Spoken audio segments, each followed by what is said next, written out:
ನಮ್ಮ ಈಗ ವಿಶ್ವವಿದ್ಯಾಲಯದ 20ನೇ ಕಾನ್ವೊಕೇಷನ್ಗೆ ತಮಗೆಲ್ಲ ಸ್ವಾಗತ ಕೋರುತ್ತಾ, ನಮ್ಮ ವಿಶ್ವವಿದ್ಯಾಲಯದಲ್ಲಿ ಈ ನಾಳೆ 27ನೇ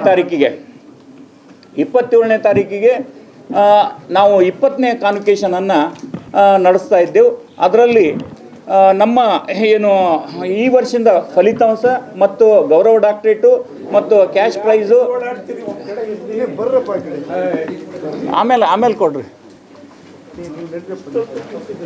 ಮತ್ತು ಡೀಟೇಲ್ ಸ್ಟ್ಯಾಟಿಸ್ಟಿಕ್ಸ್ 3 ಜನ ಗೌರವ ಡಾಕ್ಟ್ರೇಟ್ ಕೊಟ್ಟಿದ್ದಾರೆ ಮತ್ತು 41 ಜನ PhD ಹೋಲ್ಡರ್ಸ್ ಇದ್ದಾರೆ, 54 ಜನ ಗೋಲ್ಡ್ ಮೆಡಲಿಸ್ಟ್ ಇದ್ದಾರೆ, 58 ಜನ ಕ್ಯಾಶ್ ಪ್ರೈಸನ್ನು ಪಡೀತಾ ಇದ್ದಾರೆ. ಅದರ ಜೊತೆಗೆ ನಮ್ಮ ವಿಶ್ವವಿದ್ಯಾಲಯದಲ್ಲಿ ಈ ಸಲ 17,000 ವಿದ್ಯಾರ್ಥಿಗಳಿಗೆ ನಾವು ಡಿಗ್ರಿಯನ್ನು ಪ್ರಮಾಣ ಪತ್ರವನ್ನು ಕೊಡ್ತಾ ಇದ್ದೇವೆ.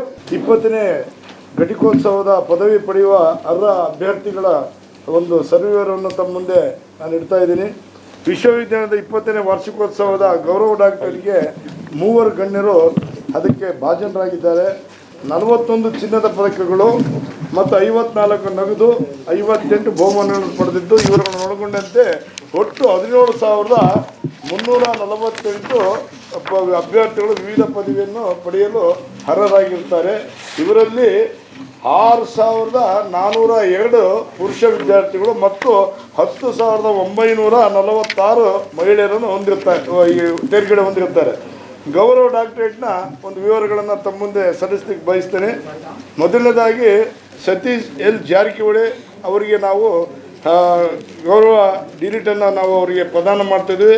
ಎರಡನೇದಾಗಿ CM ಇರ್ಫಾನುಲ್ಲಾ ಶರೀಫ್ರವರು ಮತ್ತು ಮೂರನೇದಾಗಿ ಡಾಕ್ಟರ್ ದಾಕ್ಷಾಣಿ ಎಸ್ಸಪ್ಪ, ಚೇರ್ಮನ್ ಶರಣಬಸವೇಶ್ವರ ವಿದ್ಯಾವರ್ಧಕ ಸಂಘ ಕಲಬುರಗಿ, ಇವರಿಗೆ 3 ಜನಕ್ಕೆ ನಾವು ಪದವಿಯನ್ನು ಪ್ರಮಾಣ ಮಾಡ್ತಾಯಿದ್ವಿ. ಅದೇ ರೀತಿ ಈಗ PhD ಅತಿ ಹೆಚ್ಚು 1996ರಲ್ಲಿ ನಮ್ಮ ಕರ್ನಾಟಕ ವಿಶ್ವವಿದ್ಯಾಲಯ ಪ್ರಾರಂಭವಾದ ಇವತ್ತು ಅತಿ ಹೆಚ್ಚು PhD ವಿದ್ಯಾರ್ಥಿಗಳು ಈ ಸಲ ಹೊರಹೊಮ್ಮಿರ್ತಕ್ಕಂಥದ್ದು ನಮಗೆ ಅತೀವ ಸಂತೋಷ ತಂದಿದೆ. ಅದು ನಮ್ಮ ಮಾನ್ಯ ಕುಲಪತಿಗಳ ಮಾರ್ಗದರ್ಶನ, ಕುಲಸಚಿವರ ಮಾರ್ಗದರ್ಶನ ನಡೆಯತಕ್ಕಂಥದ್ದು. PhD ಪಡೆದಿರ್ತಕ್ಕಂಥ ಮಹಿಳೆಯರು 17 ಜನ PhD ಮಹಿಳೆಯರು ಪಡೆದಿರ್ತಾರೆ. ಪುರುಷರು 24 ಮಹಾಪ್ರಬಂಧವನ್ನು ಸಲ್ಲಿಸಿ ಪಡೆದಿದ್ದಾರೆ. ಒಟ್ಟು 41 PhD ವಿದ್ಯಾರ್ಥಿಗಳು ಇವತ್ತಿನ ದಿನ ಮಾನ್ಯ ಗೌರವಾನ್ವಿತ ರಾಜ್ಯಪಾಲರ ಬಳಿ ಪಡೆಯಲಿದ್ದಾರೆ.